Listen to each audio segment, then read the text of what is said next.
Olá, tudo bem? Muito boa noite. Boa noite para você, boa noite, Goiás. Nós estamos chegando. E chegando com um assunto hoje que vai interessar muita gente. Se for pela proporção estatística, vai interessar pelo menos mais da metade da nossa audiência. Porque dizem números de levantamentos feitos, levantamentos recentes, ainda desse ano de 2024, no Congresso Internacional sobre Obesidade. Essa pesquisa foi apresentada nesse congresso. Hoje, 56% dos adultos brasileiros têm obesidade ou sobrepeso. 34% com obesidade e 22% com sobrepeso. É um número bastante preocupante. Existe tratamento para isso? Claro que existe. Existem vários tipos de tratamento. Desde o mais simples, aquele para quem está predisposto a ter uma determinação para cumprir à risca aquilo que o médico mandar, aquilo que a nutricionista ou o nutricionista mandar, e outras coisas mais, outras atividades importantíssimas para que você perca peso. Existem também os recursos, aqueles mais extremados, que são indicados em casos também extremados.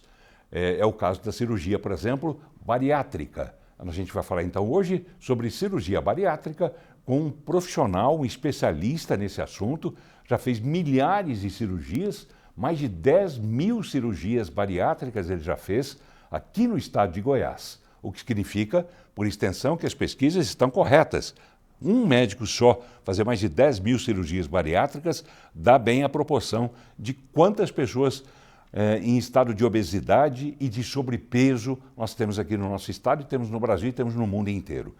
Muito bem, ele vai falar hoje sobre a cirurgia bariátrica, ele que é especializado em cirurgia do aparelho digestivo também e depois acabou ficando mais especialista ainda na bariátrica, ele que tem um currículo extenso que o credencia a ser um dos grandes profissionais que nós temos aqui no estado de Goiás, para sorte nossa, um dos grandes profissionais do Brasil e respeitado também lá fora. Estou falando do doutor Oscar Barroso Marra. Tudo bem, doutor Oscar? Boa noite, prazer em recebê-lo. Tudo bem, Paulo? Boa noite a todos. É um prazer estar aqui no Boa Noite Goiás. Prazer, né? Prazer em receber o senhor aqui. Obrigado por ter atendido, né, o nosso pedido. Para que viesse aqui para falar desse assunto, que realmente preocupa, né? Tá aí, os números estão aí. Só o doutor Oscar já fez mais de 10 mil cirurgias, não é isso? Bariátricas. Aproximadamente 10 mil cirurgias. Aqui no estado de Goiás. Em Goiânia. Em Goiânia? Só em Goiânia? Goiânia. Só em Goiânia. Mas pessoas do interior também acabam vindo para cá. Goiás virou um polo de tratamento cirúrgico para a obesidade. Então, a gente atende pacientes que vêm de Goiânia, do interior do estado, atende paciente de outros estados e até do exterior. Então você, telespectador, prepare-se, né? Se você quer saber um pouco mais sobre cirurgia bariátrica, para quem ela é recomendada ou não, mande a sua pergunta através do nosso WhatsApp 98200-3223. 98200-3223, está aí na parte de baixo do vídeo, para você anotar e mandar sua mensagem. A única coisa que eu peço a você é que coloque seu nome no início da mensagem e também onde você mora. Se é aqui na capital, diga o bairro, se é no interior, diga o nome da cidade. Se for de fora também, porque esse programa nosso é exibido também pelo YouTube, o canal da TV Brasil Central no YouTube, @TV Brasil Central. Lá você pode assistir ao programa ao mesmo tempo em que ele é exibido pelo canal aberto e pode também já mandar por lá a sua mensagem, a sua pergunta para o Dr. Oscar Barroso Marra. Lembrando que esse programa é transmitido pelas duas emissoras simultaneamente, TV Brasil Central e TV Assembleia Legislativa do Estado de Goiás. Mande a sua pergunta que eu vou passar com muito prazer para o Dr. Oscar Barroso, tá bem? A gente confere apenas a vinheta. E aí você vai conhecer um pouco mais sobre o que vem a ser a cirurgia bariátrica. Fique ligado.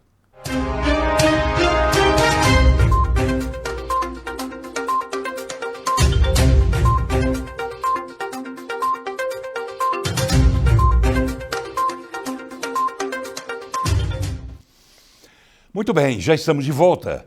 E antes que eu converse com o Dr. Oscar Barroso Marra, que é cirurgião do aparelho digestivo, sobre o que vem a ser a cirurgia bariátrica, me permita aqui, Dr. Oscar, não espero não causar nenhum constrangimento ao senhor, mas eu quero dar um testemunho pessoal sobre a sua pessoa, né, por quem eu tenho o maior respeito. Já fiz outras entrevistas com o senhor, mas não tinha passado na época pela situação que eu passei, a que eu me reporto a partir de agora, bem resumidamente. Um ano atrás, exatamente um ano atrás, as pessoas que me acompanham viam que eu não estava no ar como deveria estar, porque eu estava com uma série de problemas que muita gente achava que poderia ser alguma doença grave, No final das contas, eu estava apenas hipermedicado, se é que a expressão pode ser usada assim. Eu estava tomando mais de 30, 35 comprimidos todos os dias, pela manhã e à noite. Claro, você vai a um médico hoje, ele te passa 2, 3 remédios, vai a outro, ele passa mais 2, 3 remédios. Eles foram se juntando, se acumulando, e eu estava tomando mais de 30 remédios por dia.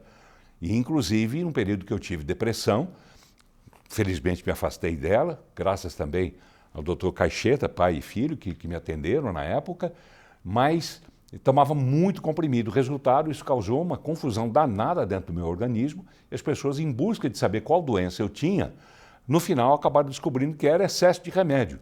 Mas até que se chegasse a esse ponto, precisou que tudo começasse por um grande amigo meu, um filhão que eu tenho, né, que é o Reginaldo Júnior, Reginaldo Alves da Nóbrega Júnior, que é o presidente da Agência Brasil Central, que é da TV Brasil Central e Rádio Brasil Central. Vendo do jeito que eu estava, ele se assustou e ligou para o senhor, doutor Oscar Barroso, né, por quem ele tem um absoluto respeito também, porque o senhor já tratou dele em 2 oportunidades, e ele é fã seu, tanto quanto eu, quanto milhares de pessoas, e pedindo ao senhor, tome uma providência, porque o Paulo não está bem. E eu não estava mesmo. Naquele momento, ele falando ao meu lado, eu estava sentado numa cadeira na cozinha e não parava sentado, eu estava caindo, eu não parava. E me levaram, o doutor Oscar disse, traga ele para o Hospital do Coração. Fui ao Hospital do Coração, o doutor Oscar providenciou tudo e passou, no meu caso, para o doutor Tiago Veiga Jardim, que eu não conhecia, não tinha tido ainda o prazer, o privilégio de conhecer, e vinha ver depois que é um grande cardiologista, não é isso? Uhum. Mas que se interessou pelo meu caso e me acompanhou durante 3 dias fazendo exames, e ao final do 3º dia ele me deu alta dizendo o seguinte, vou te dar alta. Eu falei, mas como? E eu falando mole, mas me dá alta porque é que eu tenho? Ele olhou bem para mim e disse, Paulo, você está dopado, tanto remédio, porque ele pediu a um cuidador que eu tinha na ocasião que anotasse os medicamentos que eu tomava e a quantidade. Então ele analisou aquilo, analisou os exames que eu fiz, sei lá quantos exames que eu fiz, de todo tipo, né? Coração, cérebro, cabeça, enfim, tudo. Não tinha outra doença, eram apenas os remédios. E depois disso eu vi muita gente contando a mesma história. Então por isso que eu estou contando essa história também, porque de repente tem pessoas na sua família, seus amigos, que possam estar passando por isso, e o problema é remédio demais. E o doutor Tiago Veiga Jardim teve o discernimento e tirou aqueles 30 e tantos medicamentos que eu estava tomando e me entregou a receita dele, com 5 nomes de remédios apenas, sendo que 2 deles, um é pantoprazol, que é protetor de estômago, o outro é uma vitamina D. E os outros sim, aí sim, 2 para coração, que eu já tive 2 infartos, e outro para o tremor essencial. Resultado, fui me desintoxicando, a palavra é essa mesmo, correto? Desintoxicando. Correto. Eu fui desintoxicando, voltei a falar, estou falando demais até agora, mas eu falo por uma justa causa, porque eu quero render aqui minha homenagem ao doutor Oscar Barroso, que teve a iniciativa de atender esse pedido do Júnior e me colocar nas mãos abençoadas do doutor Tiago, de toda a equipe dele, né? Também do cuidador que estava comigo, que é o Osório, lá de Anápolis, né? Ele também se interessou muito por isso e me deu muita força. E o Júnior, né? Que desencadeou tudo isso, o Reginaldo Júnior. Então agradeço muito a vocês, agradeço ao senhor, doutor Oscar, os senhores me devolveram a vida. Muito obrigado. Imagina, a verdade que nós fizemos apenas foi um meio de campo. Nos cercamos de uma excelente estrutura hospitalar, nos cercamos de ótimos profissionais que diagnosticaram o caso e ajudaram que você recuperasse e que hoje nos brinda com o seu excelente trabalho na TV. Muito obrigado, obrigado.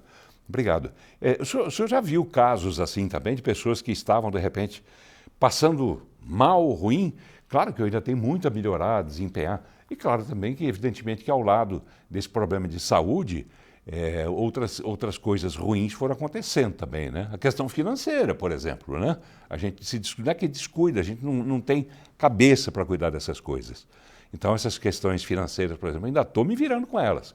Mas hoje, graças a Deus e aos senhores, eu tenho saúde para poder lidar com isso e ainda vou sair dessa situação difícil que ainda estou.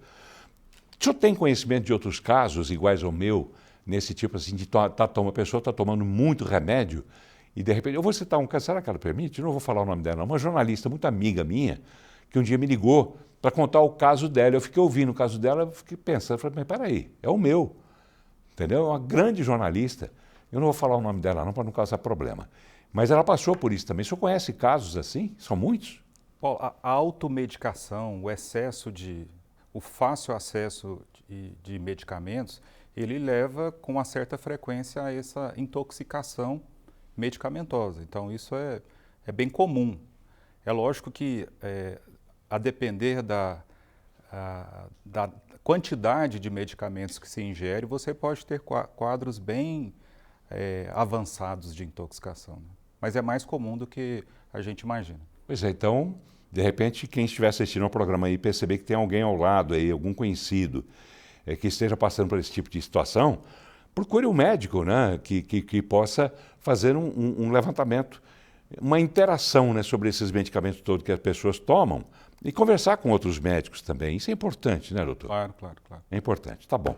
Feito aqui meu agradecimento extensivo ao doutor Tiago, extensivo ao Júnior, ao Osório e a todos os familiares, que eu não posso esquecer deles também, todos os amigos que estiveram ao meu lado. Muito obrigado, né? Eu já estou aqui de volta, felizmente, pelo menos para mim. Tá bom? Vamos entrar no assunto então, cirurgia bariátrica. Dr. Oscar Barroso Marra, que é cirurgião do aparelho digestivo, cirurgia bariátrica. Não é mais tão novidade assim, porque ela já tem o quê? Pelo menos mais de 20 anos, né? Que se faz, pelo menos aqui no Brasil. Mais de 20 anos. A cirurgia ela desenvolveu bastante nesse período. Ela é da década de 90, as primeiras cirurgias, as técnicas evoluíram, os meios de fazer a cirurgia, foram se implementando várias novidades, adicionando vários benefícios, mas a cirurgia ela não é mais uma novidade, ela já tem bastante tempo. Ela foi evoluindo. Antigamente era mais invasiva do que é hoje. Qualquer procedimento hoje, ainda que seja pelas cânulas, ainda que seja por robótica, ela não deixa de ser invasiva, né? Mas antes era mais. É um procedimento cirúrgico invasivo para tratar uma doença severa que é a obesidade. A cirurgia no começo, na década de 90, do início dos anos 2000, ela era aberta, convencional. Era uma cirurgia que trazia riscos maiores. Com a evolução da cirurgia laparoscópica, até os dias de hoje, com a laparoscópica mais a robótica, os riscos foram diminuindo, o acesso a uma população maior de pessoas que necessitam desse tratamento também se ampliou e esses benefícios se estenderam para aquelas pessoas que precisam desse tipo de tratamento. Tá, o médico é que vai analisar e orientar o paciente no sentido de qual tipo de procedimento que ele deve passar, pelo qual ele deve passar. É assim. Porque tem muita gente que chega já querendo fazer logo a bariátrica também, não tem? Tem. A cirurgia bariátrica ela é um procedimento que deve ser reservado para aqueles pacientes com uma obesidade mais severa que já tentaram, de outras formas, perder peso. Então a pessoa precisa ter um grau de obesidade severo e já ter tentado outros métodos para então chegar no tratamento cirúrgico. Tá, a obesidade tem vários estágios, digamos assim, né? A gente classifica em graus. Hoje a gente usa uma fórmula mais fácil chamada índice de massa corpórea para classificar a obesidade. A gente classifica em peso normal, sobrepeso, obesidade grau 1, obesidade grau 2 e a obesidade grau 3, que é a obesidade moderada. Para os graus mais avançados, a gente reserva o tratamento cirúrgico. Acima do grau 3? Inicialmente seria acima do grau 3. Hoje em dia, a gente leva em consideração não apenas o excesso de peso, mas a repercussão que esse excesso de peso traz na saúde da pessoa. Então, hoje a gente leva em consideração o peso e as doenças associadas, que a gente chama de comorbidades. Então, pacientes com graus mais leves de obesidade, que já possuem essas comorbidades, essas alterações na saúde causada pela obesidade, elas também se enquadram nos critérios de indicação cirúrgica. Ainda que não sejam tão gordinhas. A partir do grau 1 de obesidade, que é a obesidade leve, Se ela tiver uma comorbidade mais avançada, como o diabetes, por exemplo, ela já se beneficia com o tratamento cirúrgico. Esse tratamento cirúrgico já passou a ser informalmente chamado de cirurgia do diabetes, né? De diabetes. Cirurgia do diabetes ou cirurgia metabólica, porque ela visa tratar essas alterações do metabolismo, que a gente chama de síndrome metabólica, que nada mais é do que uma associação de várias doenças, como obesidade, hipertensão, diabetes, alteração do colesterol, gordura no fígado. A presença de pelo menos 3 dessas situações a gente chama de síndrome metabólica. E a cirurgia para tratar essa síndrome metabólica é a cirurgia metabólica. O que é a cirurgia metabólica? A cirurgia metabólica é algo parecido com a cirurgia bariátrica, ela se sobrepõe, só que com focos diferentes. Na cirurgia bariátrica, a gente visa o tratamento do peso, do excesso de peso e das comorbidades que acompanham esse excesso de peso.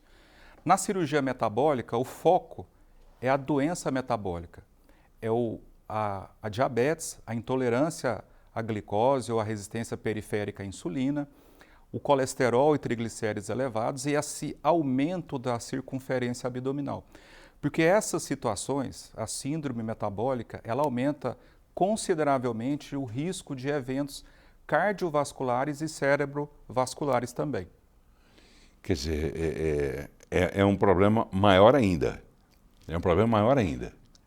A obesidade ela nunca vem sozinha.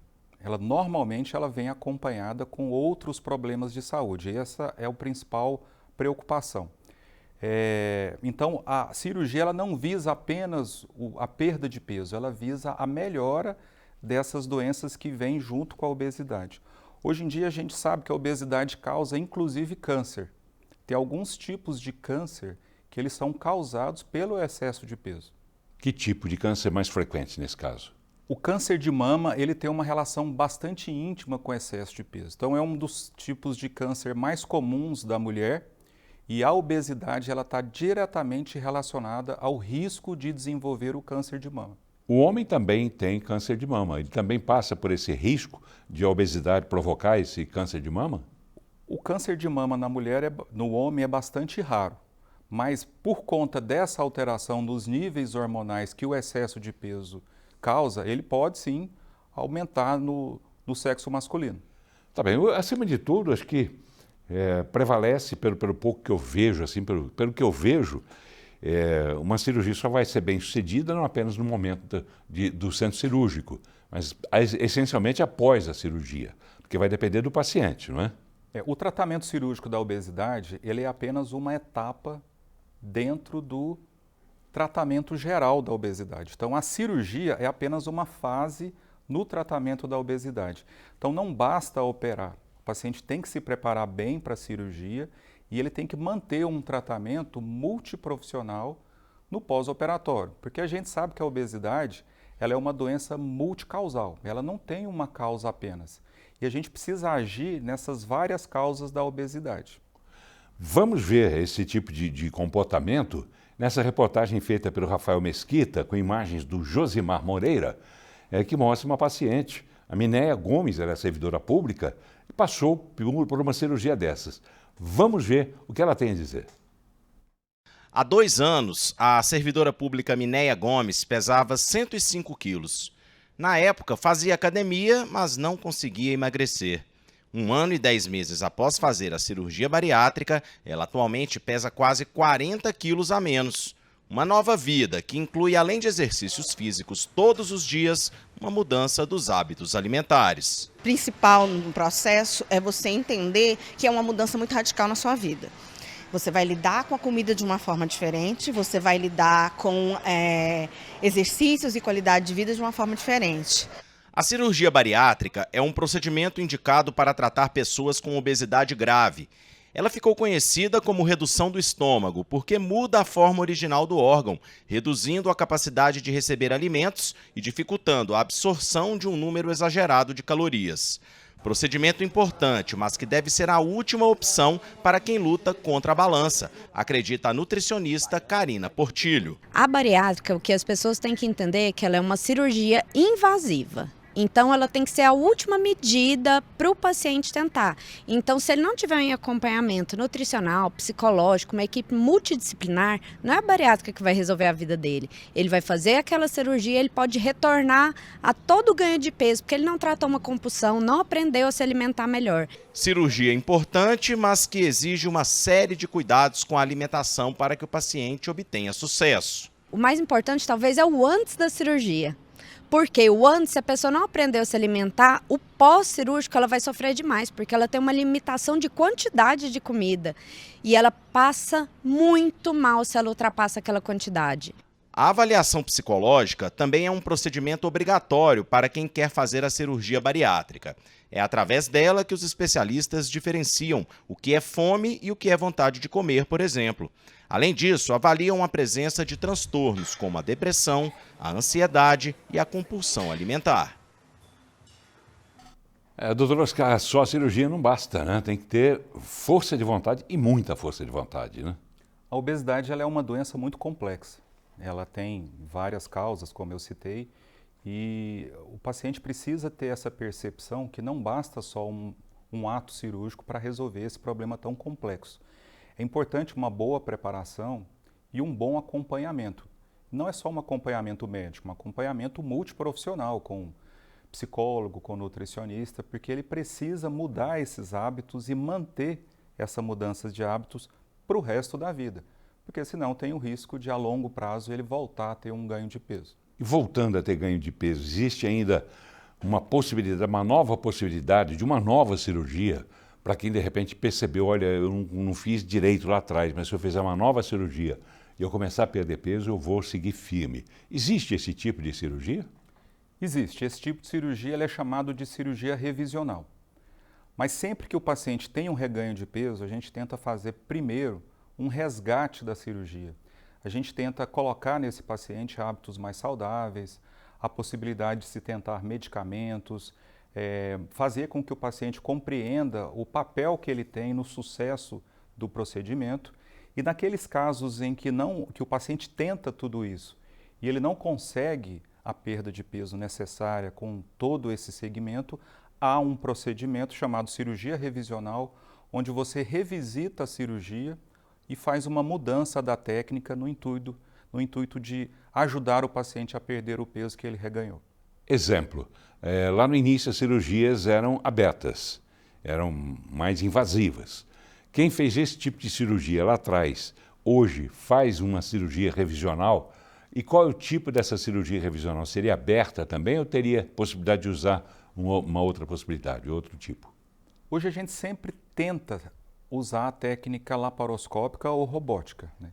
A cirurgia aberta, existem alguns serviços que ainda fazem, mas ela é exceção. A que traz melhor resultado, que traz menos riscos, rápida recuperação, minimamente invasiva, é a cirurgia laparoscópica. Mesmo se o paciente tiver feito uma cirurgia primária aberta, ele pode se beneficiar da técnica laparoscópica caso ele precise fazer uma cirurgia revisional. Tá bem, então a possibilidade existe e risco, digamos, que houve na primeira cirurgia é o mesmo que haverá numa segunda ou a segunda é um risco maior do que houve na primeira? A cirurgia bariátrica ela é extremamente segura. Hoje os riscos de uma complicação de uma cirurgia bariátrica eles são muito pequenos. É lógico que como qualquer cirurgia existem riscos, mas uma segunda cirurgia sempre tem mais riscos do que uma primeira. Porque você lida com reações do organismo, você lida com aderências. Às vezes você tem que desfazer todo um procedimento para iniciar a cirurgia revisional, onde você vai fazer essa conversão. Então, uma segunda cirurgia tem sim um risco maior do que a primeira. Quais os tipos de cirurgia bariátrica, doutor? A gente procurou, desde o início, convencionou separar cirurgias em técnicas restritivas e técnicas desabsortivas. Isso caiu um pouco em desuso, mas isso foi um marco para a gente na cirurgia.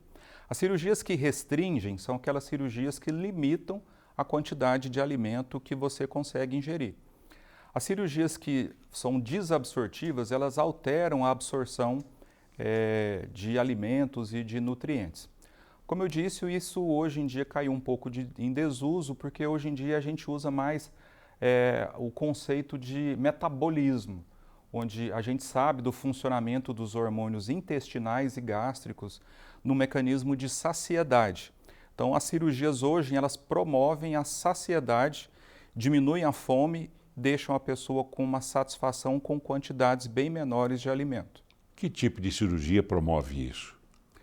Praticamente todas as cirurgias, aquelas que são mais utilizadas, ao longo do tempo, Paulo, algumas cirurgias deixaram de ser feitas. Por exemplo, bypass. Por exemplo, a cirurgia de banda gástrica foi uma cirurgia muito realizada no Brasil nos anos 90, no início dos anos 2000. Essa cirurgia consistia de uma prótese, uma banda de silicone que se colocava em volta do estômago para apertar o estômago e restringir essa capacidade do estômago em receber o alimento. Essa cirurgia caiu em desuso, deixou de ser utilizada, embora ela seja uma cirurgia descrita, mas o bypass que você citou hoje é uma das cirurgias mais realizadas no mundo, ao lado da cirurgia de sleeve, que é uma técnica que apenas reduz o tamanho do estômago. Tá, então ainda se usa nos dias de hoje. Mas é mais usada, qual é a mais frequente nos dias de hoje no mundo? No mundo, há uma disputa entre o bypass gástrico e a sleeve. Nos Estados Unidos se realiza mais o sleeve. No Brasil se realiza mais o bypass. Os Estados Unidos é o país onde mais se realiza cirurgias no mundo. O Brasil fica em segundo lugar. Estados Unidos tem gordinha beça lá, né? 10% da população, cerca de 10% da população americana tem obesidade mórbida. No Brasil, isso é de 3% a 5%. E olha que isso significa um número bastante grande. Vamos falar de um trabalho também que é feito aqui em Goiânia, pelo Hospital Estadual Dr. Alberto Rassi, que é o HGG. O senhor já atendeu lá no HGG, não atende mais? Já trabalhei no HGG entre os anos 2006 a 2008. Pois é, e o HGG também faz tratamento, né, de pacientes com obesidade, cirurgias bariátricas e metabólicas que são realizadas pelo SUS. A Daniela Mello, repórter, traz os detalhes. Daniele Souza, 27 anos, está pronta para realizar a cirurgia bariátrica, um procedimento que ela esperava há 1 ano e que pode transformar completamente sua vida. Diagnosticada com obesidade grau 3, Daniele passou por uma preparação intensa no Hospital Estadual Dr. Alberto Rassi, seguindo rigorosamente todas as etapas exigidas para o procedimento. A jornada inclui acompanhamento médico especializado, avaliações psicológicas e nutricionais. Eu entrei no procedimento há 1 ano. Durante esse 1 ano, eu vim tendo acompanhamento com todos os médicos, psicólogos, nutricionistas, fisioterapia. E nisso eles foram me ajudando a me reestabelecer no meu peso. Que agora eu vou, graças a Deus, amanhã eu já vou estar fazendo minha cirurgia. O HGG realiza mensalmente entre 24 e 30 cirurgias bariátricas, um dos principais centros de referência para esse tipo de procedimento. O especialista em cirurgia bariátrica, Dr. Luiz Ney Rocha, explica como funciona o processo. O paciente precisa ter tentado pelo menos 2 anos emagrecer de outra forma que não seja cirurgia. E aí, obviamente, outros critérios a gente leva em consideração. Por exemplo, o paciente precisa ter uma obesidade estável, que significa mais de 5 anos acima do peso e um aumento progressivo, porque a gente sabe que existem doenças metabólicas que levam a um aumento rápido do peso. E, por fim, o outro critério é o IMC, o Índice de Massa Corporal, que é uma conta, o peso em quilos dividido pela altura em metros ao quadrado. Isso dá um valor e pacientes acima de 40 são considerados pacientes com obesidade mórbida, com indicação de cirurgia bariátrica, ou também paciente de obesidade grau 2, de IMC entre 35 e 40, que já tenha doenças relacionadas à obesidade já manifestadas, também tem indicação de cirurgia. Referência no tratamento de pacientes com obesidade, o HGG já realizou quase 900 cirurgias bariátricas desde o início, lá em 2019, com um programa chamado Controle e Cirurgias Bariátricas. Eles são bem receptíveis, eles não são bem aconchegantes, eles aconchegam a gente. É um excelente hospital, não tenho nada para falar de ruim, só coisa boa. Os casos de obesidade mórbida no Brasil crescem de forma acelerada. Dados do IBGE apontam que o número de obesos triplicou desde a década de 70. Dr. Luiz Ney ainda explica como proceder para realizar a cirurgia. Procurar o hospital municipal da sua cidade, vai passar por uma avaliação médica, obviamente.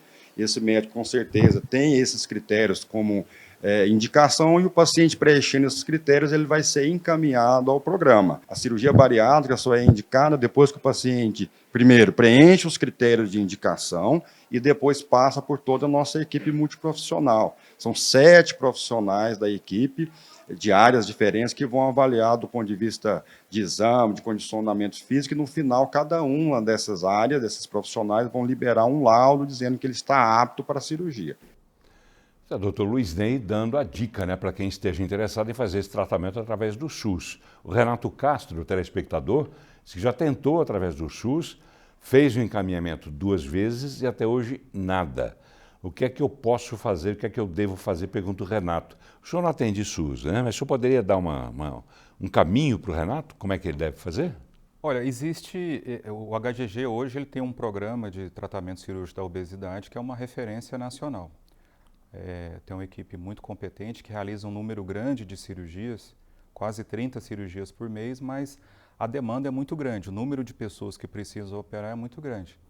Então, o caminho é esse, pegar um encaminhamento num posto de saúde, numa unidade conveniada ao SUS e entrar nesse programa. Tem uma espera, essa espera pode demorar um pouco, mas é esse o caminho que deve ser feito. Aí ter paciência, né? É paciência, Renato, é isso aí. Agora, uma curiosidade minha, doutor Oscar, o senhor já atendeu o SUS, o senhor não atende mais pelo SUS? Eu já trabalhei pelo SUS no HGG, nesse programa de cirurgia bariátrica. A gente implementou no Hospital das Clínicas, no tempo em que era o professor substituto do Hospital das Clínicas da Universidade Federal de Goiás, um programa de cirurgia bariátrica lá no Hospital das Clínicas, e eu me desvinculei da rede pública. Atualmente a gente está apenas na rede privada. Teria algum inconveniente o senhor dizer onde é que o senhor atende? Eu atendo no Hospital do Coração de Goiás. Lá onde eu fui. Lá onde você foi atendido. Lá na Praça Tamandaré ali. Logo abaixo da praça, na Rua 5 com a Rua 6 no setor oeste. Só lá? Só lá. Tá bem. Solange Ferreira Barreto diz o seguinte, me operei com o Dr. Oscar em 2022.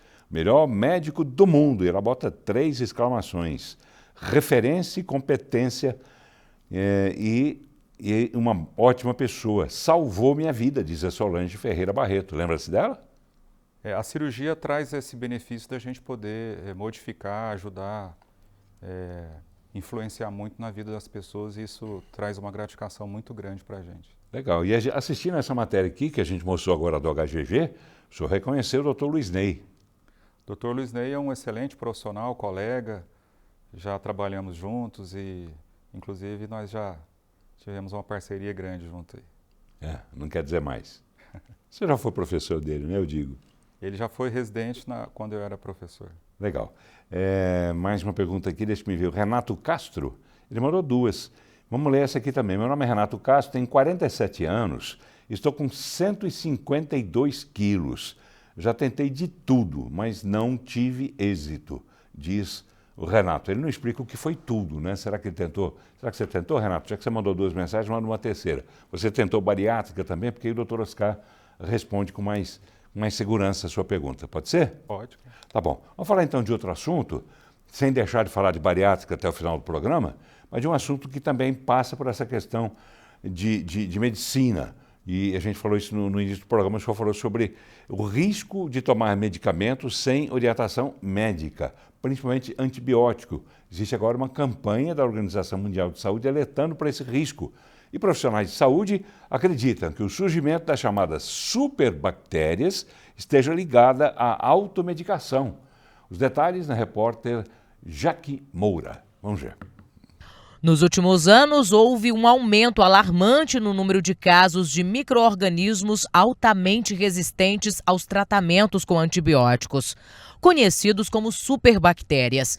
Uma situação que preocupa os profissionais de saúde, que sempre buscam conscientizar a população. Superbactérias são bactérias que se tornaram, devido à seleção natural ou devido ao uso excessivo de antimicrobiano ou à mutação, resistentes à ação dos antibacterianos ou dos antibióticos, como a gente mais dizem. Então, quando a bactéria já não responde à maioria dos antimicrobianos, a gente fala que ela é uma superbactéria. Aí tem muita dificuldade de sarar essa infecção de quem a contraiu.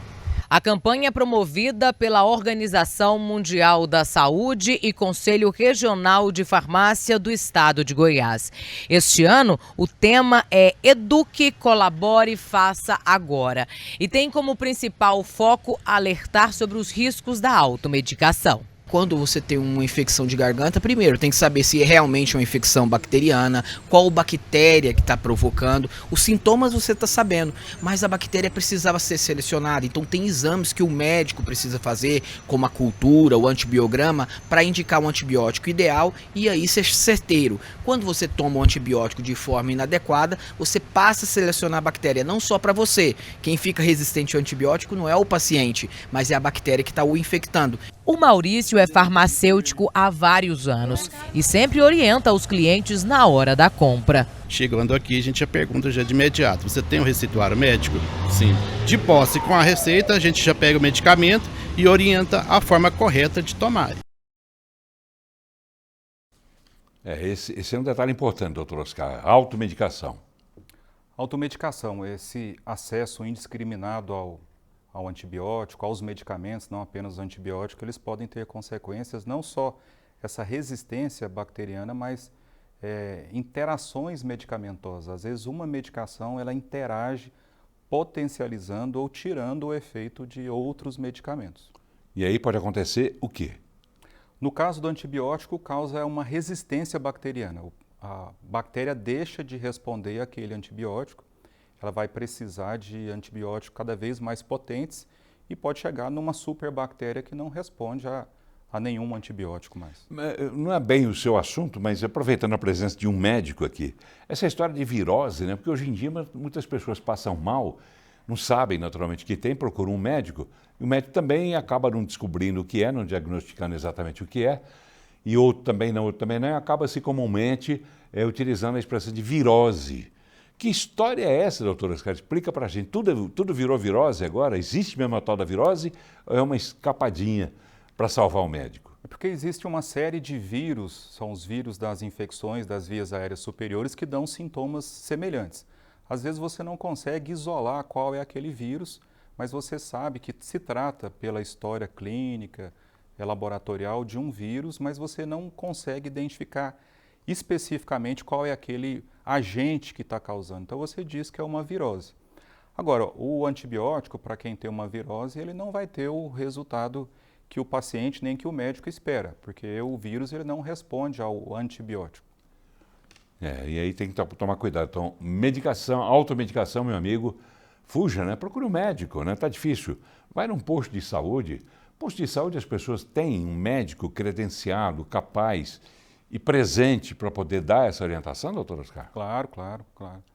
Casos mais leves, a maioria das vezes uma febre, um quadro respiratório, não precisa de antibiótico ou antimicrobiano, apenas sintomáticos que a gente sabe que ele é passageiro. Tá bem, vamos lá, perguntas de telespectadores. Daniel Moraes, sempre assistindo o programa lá no Setor Jornal, mandando um abraço para o senhor também. Boa noite, Paulo. Deixa eu ver aqui essa pergunta. Não tem nada a ver, Robson? Jardim Guanabara está falando de aumento de salário de vereadores de Aparecida. Ô Robson, a gente vai falar sobre isso depois, já falamos, mas vamos voltar a falar. Tem mais perguntas aqui, deixa eu ver. Boa noite, Paulo. Boa noite, Paulo. Por meio de uma colonoscopia, minha mãe foi diagnosticada com doença diverticular do cólon. Doutor, pode explicar, doutor Oscar, pode nos explicar do que se trata? Forte abraço do Everton, do povoado de Santa Amália, em Umas, Goiás. Ela foi diagnosticada com doença diverticular de cólon. O senhor pode explicar para ele? Claro. Os divertículos do intestino grosso ou do cólon, eles são bolsas que formam por conta de uma fraqueza da parede, da musculatura desse tubo que é o intestino grosso. Com o passar do tempo, com a idade, isso vai tornando cada vez mais frequente.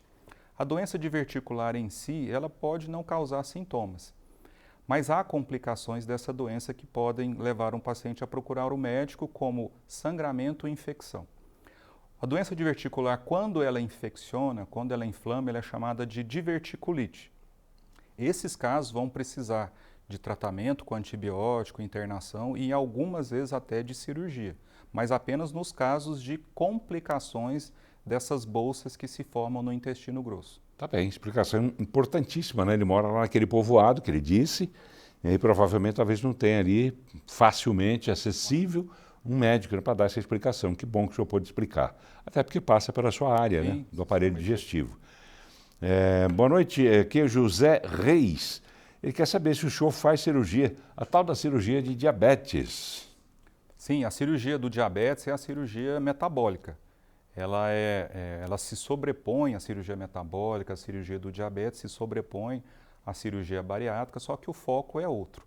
O foco é o tratamento do diabetes do tipo 2.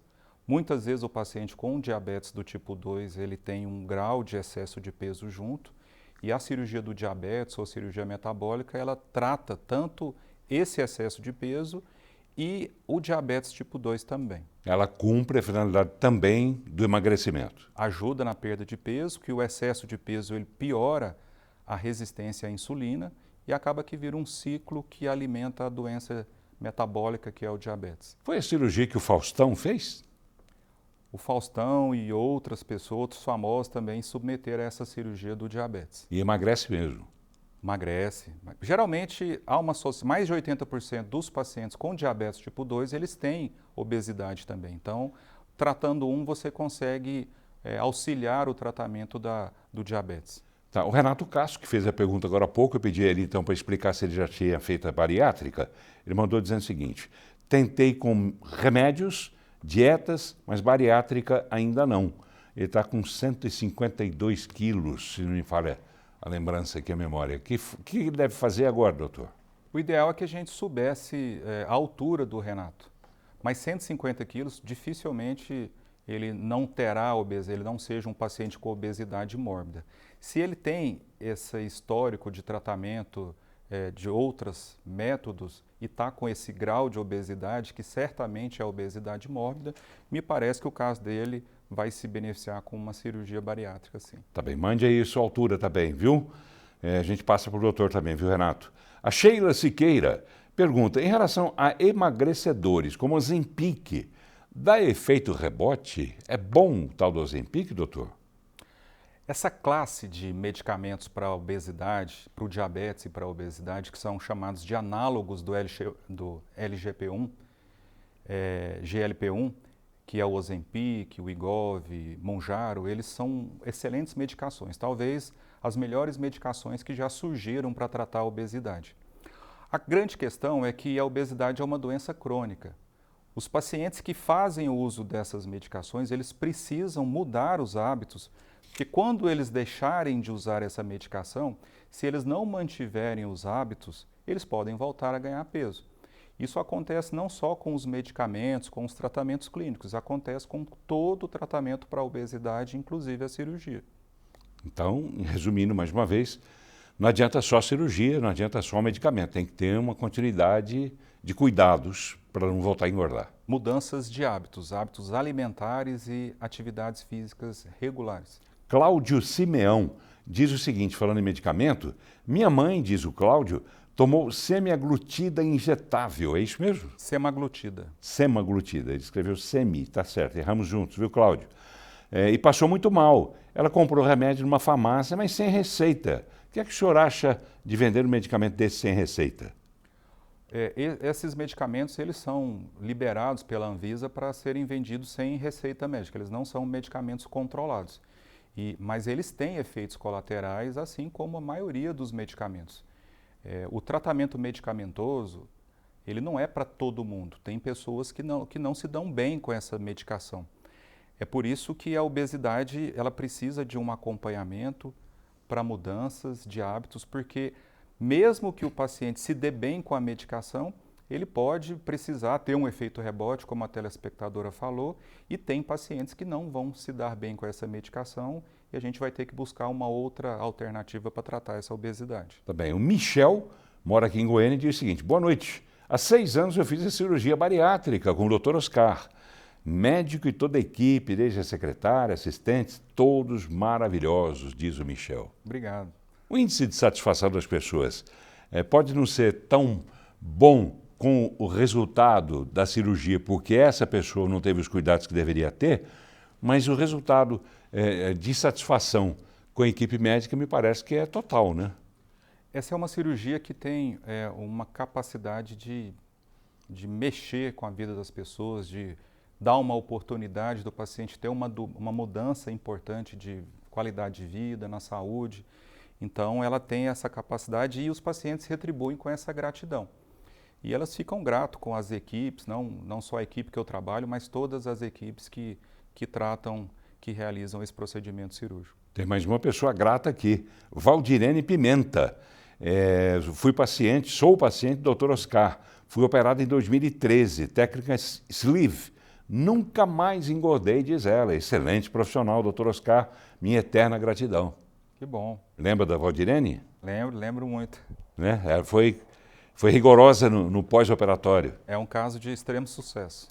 Que coisa boa. Paulo, tomar remédio por conta própria faz mal? É uma pergunta. O Daniel Moraes pergunta: tomar remédio por conta própria faz mal, não faz, doutor? Pode fazer mal, depender do tipo de medicamento, da indicação, do problema de saúde que a pessoa tem. O ideal é que a pessoa não faça isso de maneira indiscriminada. Mas é interessante que essa participação do Yuri. Boa noite, parabéns pelo trabalho, diz ele, o Yuri. E ele diz o seguinte: o problema da automedicação é que quando a população pobre, quando sente febre, etc., procura o médico. Chega cedo no cais, sai de noite, muitas vezes, sem ser atendida. E, geralmente, quem trabalha fora acaba não tendo opção e acaba se automedicando. E ele diz, com todo respeito ao doutor aí, eu peço que... Como é que é? Que o senhor visite um hospital público. Não precisa, né? O senhor conhece? Não, conheço. Já servi por muitos anos em hospitais públicos. É isso mesmo. A pessoa que não tem recursos, né? De repente ela sente um problema qualquer lá. Sabe que se for a um cais... E do jeito que estão os postos de saúde aqui em Goiânia nos dias de hoje, isso não é difícil acontecer, quer dizer, de repente ela não é bem atendida. Assim. O pessoal quando vai em casa só recebe dipirona, como é que é a outra? Paracetamol. Paracetamol, quer dizer, e não sai disso, não passa disso. Mas em épocas de grandes picos de doença, como a época de dengue, época dessas doenças respiratórias, isso não acontece só no sistema público, não. O sistema privado, o sistema de convênio e mesmo o particular, tem uma sobrecarga e mesmo quem tem condição de chegar no hospital privado e pagar pelo procedimento, ele vai ter dificuldade em ser atendido também. É? No hospital privado também? Nesses momentos de picos, de dengue, de essas infecções respiratórias, H1N1, Covid, a população, de uma maneira geral, vai ter dificuldade em ter uma rapidez no atendimento. Boa noite, João Batista Santana. Ele diz que tem glicemia tipo 2. Não é tão agressiva, mas eu tenho 1,61 m de altura, peso 82 quilos e gostaria de saber do médico se é recomendada uma cirurgia para baixar bem a glicemia, ou talvez até ser curado. 1,61 m, 82 quilos. Eu acho que ele tem diabetes tipo 2, ele colocou glicemia tipo 2, diabetes. Deve ser diabetes tipo 2. E tem a necessidade de fazer uma conta, eu não consigo fazer essa conta de cabeça. O peso dividido pela altura ao quadrado. Se essa conta, que é o IMC, for acima de 30, e se essa pessoa tem um diabetes com dificuldade de controle, ele pode sim ser um candidato à cirurgia para o diabetes. Mais uma fazendo consulta aqui. Eliette Amaral. Estou obesa, tenho 52 anos, meço 1,5 m, eu acho, diz ela. Depois que eu tive 2 filhos, fiquei com 99 quilos. Só estou aumentando de peso. De 99 fui para 120, 130 e agora 150. Estava na fila desde 2012, fui ver eles me tirarem. E aí peguei encaminhamento, mas nada até agora. Fiz de tudo e não deu certo. O caminho qual é, doutor Oscar? Pelo SUS. Pelo SUS tem uma demanda muito grande. Tem um hospital muito bom, que é o HGG, que realiza essa cirurgia, mas tem uma quantidade muito grande de pessoas que precisam. O caminho é esse, procurar uma unidade de saúde conveniada ao SUS, pegar o encaminhamento e entrar nessa fila, assim como filas de transplante, de cirurgias eletivas, tem que seguir esse procedimento e esperar ser chamado. E fila tem em todo lugar, sabia? Até para repórteres. Repórteres ficaram na fila hoje para acompanhar o que aconteceu nessa reunião da comissão de transição do atual prefeito Rogério Cruz para o prefeito eleito Sandro Mabel.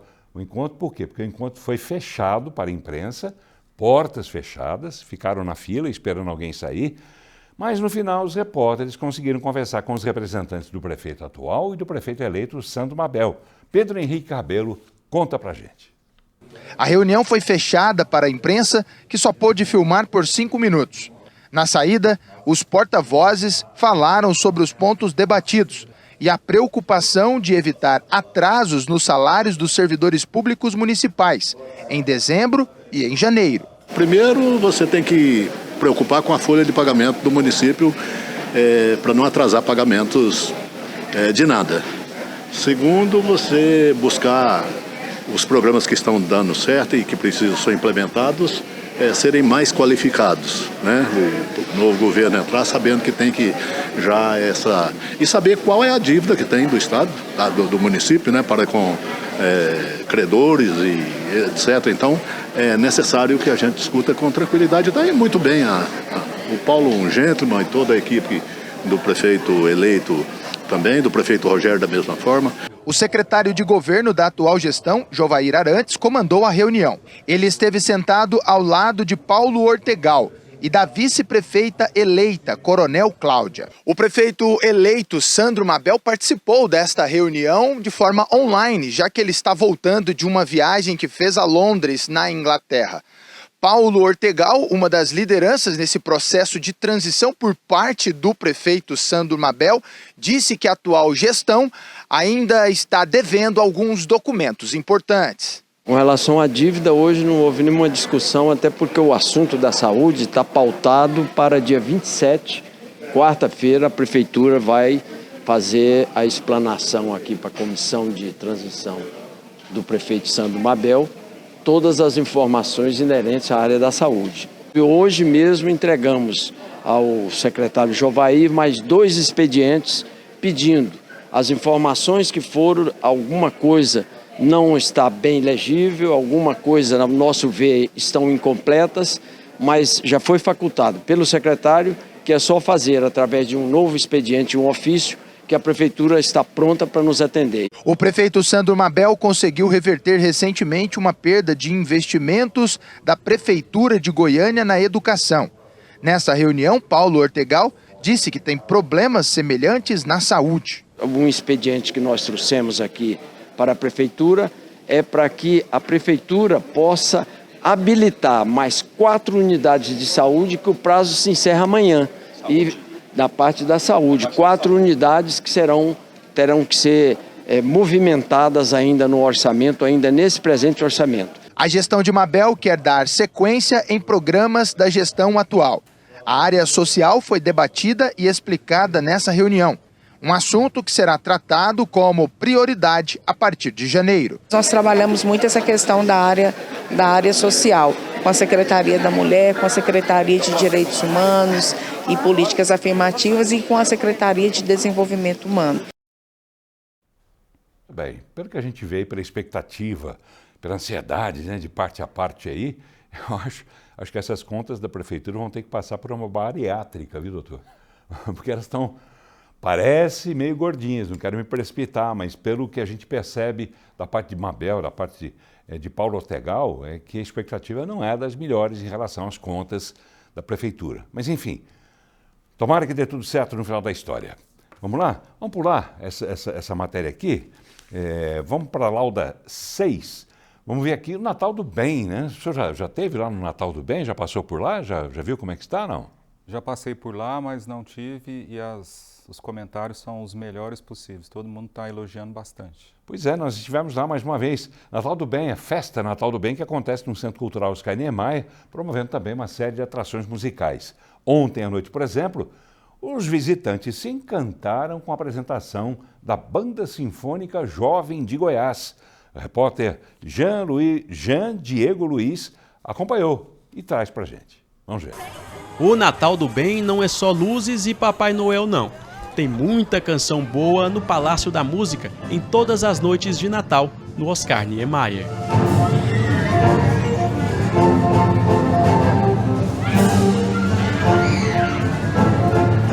O público também interage.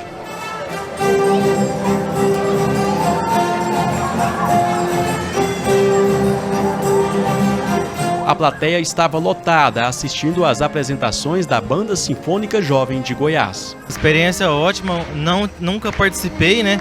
Estou tendo a oportunidade agora de trazer minha família, então é uma experiência que eu estou gostando muito. Alunos da Escola Basileu França foram os responsáveis por deixarem o público encantados, com canções não só natalinas, mas como também de trilhas de filmes e, claro, músicas de Marília Mendonça.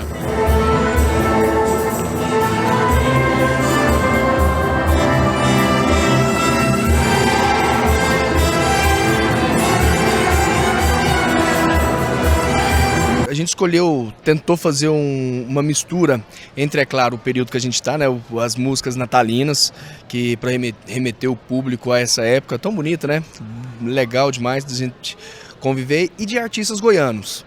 E quando a gente fala de artista goiano, a gente não pode esquecer da Marília. Para chegar até esta apresentação incrível no Natal do Bem, é preciso muito treinamento. Muito estudo, muitos ensaios, né, muito treinamento mesmo, assim, pra gente conseguir chegar nesse nível aqui e trazer o melhor Natal possível para todas as famílias. E na Vila do Papai Noel, o show de luzes continua. É muita alegria, nós não pode parar isso não, tem que divertir muito. Igual quando nós crescer, não vai aproveitar mais a vida. Então você gostou do Natal do Bem? Você recomenda o pessoal vir aqui? Sim, eu recomendo. Vem muito, vem! Tá certo, com um convite desse, Enzo, quem é que não vai agora, né? Vem! O senhor vai? Vou levar minhas filhas lá. É? Suas filhas têm que idade, mais ou menos? Tem uma que já é moça, com 22 anos, e a mais nova tem 15, vai fazer 16. 15. Mas todas elas adoram. E nessa época todo mundo acredita em Papai Noel, não acredita? O senhor não acredita? Claro, esperando meu presente. Já botou o bilhetinho no sapatinho? Já fiz o pedido. Já fez o pedido. Tá bem, que coisa boa. Dr. Oscar Barroso Marra, que é cirurgião do aparelho digestivo, veio para falar de cirurgia bariátrica. Alguma coisa que eu não tenha perguntado ao senhor, que o senhor julgue importante que seja dito agora, doutor Oscar, para o telespectador? Olha, sobre a cirurgia, a doença, a obesidade, é uma doença bastante preocupante, uma doença crônica, progressiva, insidiosa, uma doença que causa problemas sérios de saúde e sociais. Não basta apenas um procedimento cirúrgico para tratar a obesidade, ela é inserida dentro de um contexto multiprofissional. Então, aquele paciente que precisa operar, quer submeter à cirurgia, ele precisa fazer um acompanhamento e ter esse engajamento no pós-operatório para que os resultados sejam os melhores, aquilo que o paciente precisa para a sua saúde, para ele viver bem e viver bastante. Determinação. Persistência, determinação, resiliência são as palavras fundamentais em quem sofre com esse mal chamado obesidade. Não desistir nunca. Jamais. Jamais. Tá bem. Uma informação que a gente fica triste em ter que passar para o telespectador, mas a gente passa porque eu vi que isso comoveu toda a equipe desde hoje de manhã. Porque hoje nós, infelizmente, nos despedimos do estagiário Amadeus Pamplona, da TV Brasil Central. Amadeus que trouxe talento, alegria, muita amizade para o nosso dia a dia, que é muito difícil. No dia a dia do jornalista, eu sempre comparo a profissão do jornalista com a profissão de médico. Que o médico, tal qual o jornalista, não tem dia, não tem hora, não tem feriado, não tem domingo, não tem esse negócio de 6x1, 3x4. tem que trabalhar. E o Amadeus tinha essa disposição toda. Ele era comprometido com o trabalho. Amante da música, e quem gosta de música, eu costumo dizer que é pessoa especial. Gostava de arte, gostava de futebol. A ausência sua, Amadeus, será profundamente sentido como já está sendo. Nós aqui da TV Brasil Central, da TV Assembleia Legislativa, lamentamos a sua ida tão precoce. E, claro, desejamos que Deus conforte o coração de toda a família e de todos os amigos. Vá em paz, Amadeus, sua lembrança será sempre presente entre nós, tá bom? Não tive o privilégio de poder conhecer você mais de perto, mas pelo que eu vi da reação das pessoas que trabalharam com você, você era uma pessoa realmente especial, uma pessoa do bem. Quem é do bem é especial. Dr. Oscar Barroso Marra, cirurgião do aparelho digestivo, muito obrigado por ter vindo, por ter aceito o nosso convite. Continue com esse trabalho brilhante que eu sou testemunho inclusive pelo tratamento que o senhor fez com o Reginaldo Júnior em 2 oportunidades delicadas, né, que ele está bem, tanto que ele é apaixonado no senhor, tanto quanto toda a família e nós também, os amigos. E obrigado também pelo que o senhor fez por mim e faz por tantas e tantas pessoas. Como o senhor disse, né, já cerca de 10 mil cirurgias bariátricas feitas pelo senhor. Isso é importantíssimo, é o melhor sinal de que o seu trabalho é sério. Senão já haveria muita reclamação. E felizmente não tem e nunca terá. Parabéns, que o senhor continue sempre assim. Obrigado por ter vindo. Obrigado, Paulo. Obrigado a todos. Obrigado ao Reginaldo. Obrigado pelo convite. E foi realmente um grande prazer participar do seu programa. Prazer em recebê-lo também. Muito obrigado. Obrigado mesmo. Obrigado a você, telespectador. Obrigado pela companhia. Uma grande noite para você e um bom... Já estamos aí no final de semana praticamente. Um bom final de semana para você também. Tchau.